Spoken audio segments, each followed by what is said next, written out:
All right, in today's video, you're gonna learn 3 awesome progressions for upper body strength, 3 exercises for upper body strength. So if you're a softball player and you wanna get stronger, you wanna hit the ball harder, throw a little faster, these exercises are gonna be important for you.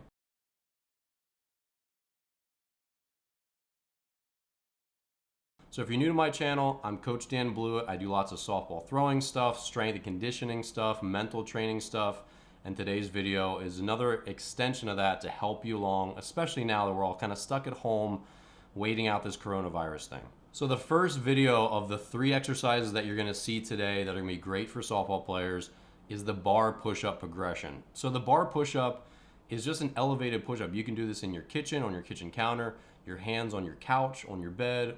There's a lot of places in your house where you can just put your hands up and do a reduced resistance push-up that then you can decrease over time, which adds resistance to the push-up, and then build back up until you're eventually doing good push-ups on the ground. So let's see, I'm gonna give you a full explanation of what this exercise looks like.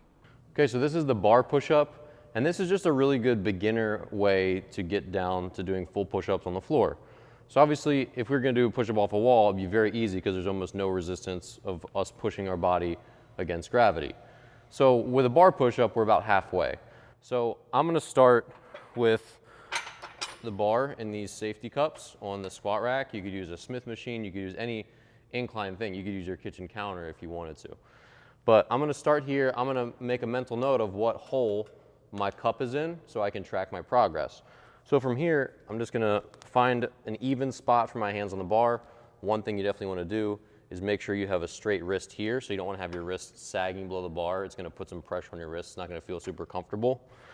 And then from here, I'm gonna get a normal push-up position, and I'm gonna lower the bottom of my chest to the bar. So you don't want your face or your chin coming to the bar, just below your chest. So and from there, it's gonna be a pretty normal push-up coming back.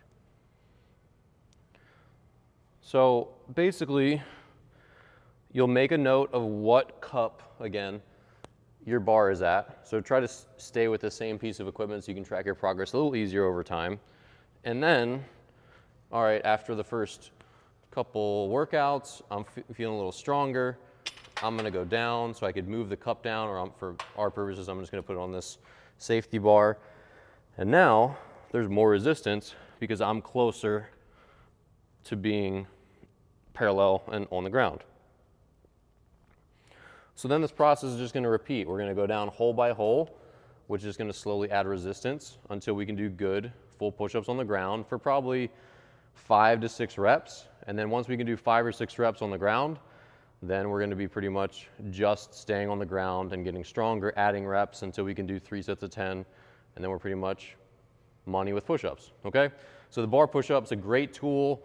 Again, you could do this anywhere you want. It could be a squat rack, it could be a Smith machine, it could be any incline surface, it could be your hands on a bench, it could be whatever's available to you, but you just wanna make sure you track your progress so you incrementally are progressing towards doing normal full push-ups on the ground. Okay, so if the bar push-up progression makes sense to you, definitely use that. Once you're getting close to the ground, you're gonna need good push-up form. So let's go into a quick video of how you do good push-ups from the ground. Okay, so we're gonna go over how to do good push-ups. So really important exercise here. So I'm gonna start with my hands at about shoulder width. I'm gonna turn my fingers just slightly outward, so not out like a duck, but just slightly outward. And I'm gonna put my feet about hip width or shoulder width apart, and I'm gonna kind of have a forward lean, a little bit like a bulldog, so that more of my weight's distributed on the front of my body.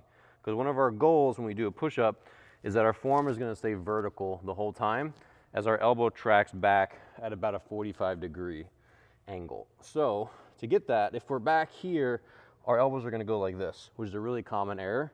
So we don't want this. We don't want our elbows going to the side. We wanna have this sort of bulldog stance where now, as I go down, my forms stay vertical, and then I come back up. So I'm lowering my whole body as a unit, my chest first,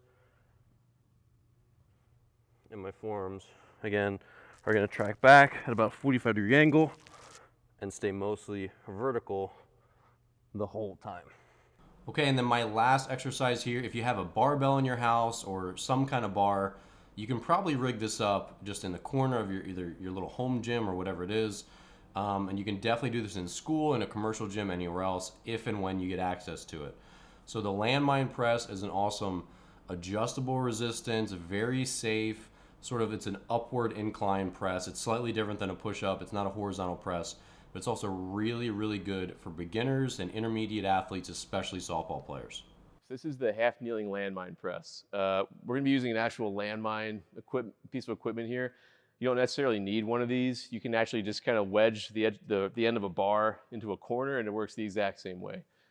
So what we're going to do is set up in a half kneeling position. I got one knee down, one knee up. I'm going to have this bar just about like a hand's width in front of my knee. I'm going to get my core braced. I'm going to start from this position right here. So I got my hand above my shoulder, not below. Shoulders are level. And from there, I'm going to drive my hand up. I'm going to finish with a little bit of a scap punch.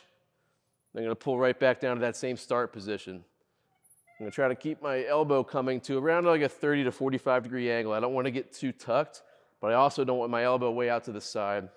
So I'm going to start from here. And if you see from the side, I have about 30 to 45 degrees of clearance in the shoulder.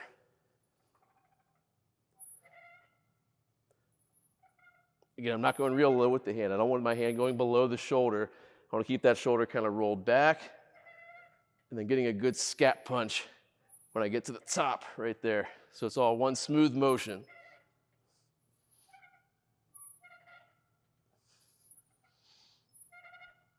Okay, hopefully this video helped. If you need help building workouts for softball, if you need to learn more exercises for your softball strength and softball specific training, then stick around, subscribe to my channel, share this with a friend. But I appreciate you watching, and I'll see you here in the next video.